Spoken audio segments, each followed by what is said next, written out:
हमारे साथ पूर्वी दिल्ली के सांसद गौतम गंभीर जी हैं। Gautam ji, BJP mission repeat के तहत काम कर रही है, गुजरात हो, हिमाचल हो और अब एमसीडी। क्या तैयारियां हैं भारतीय जनता पार्टी की? क्या क्या प्रमुख मुद्दे हैं जिन पर फोकस रहेगा?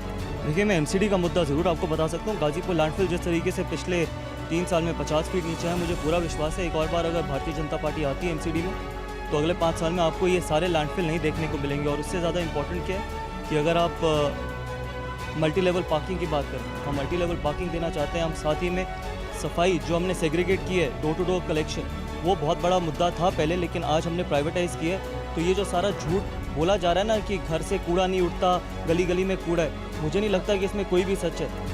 मुख्यमंत्री जी इसी रास्ते से गए थे ओथ लेने और उनको 8 साल लगे हैं इस गाजीपुर के पहाड़ पे आने के लिए। 8 साल में सिर्फ एक बार आए हैं। तो जो ये पहाड़ या लैंडफिल का मुद्दा उठाते हैं उनको अपने आंखों में खुद जाके देखना चाहिए, शीशे में खुद अपनी शक्ल देखनी चाहिए और फिर बात करनी चाहिए। मुझे पूरा विश्वास है भारतीय जनता पार्टी फिर से एक और बार एमसीडी में आएगी और बेहतर काम करेगी। और एक और चीज़ कहना चाहता हूँ, जो 13,000 करोड़ रुपये देने हैं ना दिल्ली सरकार ने, वो दीजिए एमसीडी के, क्योंकि कर्मचारियों की कोई गलती नहीं। आपकी छोटी राजनीति से कर्मचारी और दिल्ली की जो जनता है वो भुगत रही है। एक और सवाल, परिसमन के बाद ये चुनाव हो रहा है तो क्या लगता है अब क्योंकि वार्ड जो है वो 250 हो गए, तो किसी तरह की कोई चुनौती आपको नजर आती है?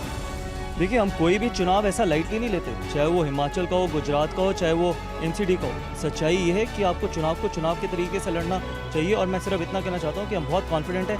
हम बाकियों की तरह कोई पर्ची पे लिख के या फिर कोई ऐसी ऑब्नॉक्शियस फिगर्स नहीं देते। हमारा काम है सेवा करना, लोगों के बीच में जाना, उनको सच्चाई बताना, और वही हम आगे करते रहेंगे। बहुत शुक्रिया। तो हमारे साथ है गौतम गंभीर, जिन्होंने कहा कि हमारा सिर्फ मुद्दा यही है कि हम जनता की सेवा करें, हम पर्चियां नहीं बांटेंगे बल्कि काम कर कर दिखाएंगे।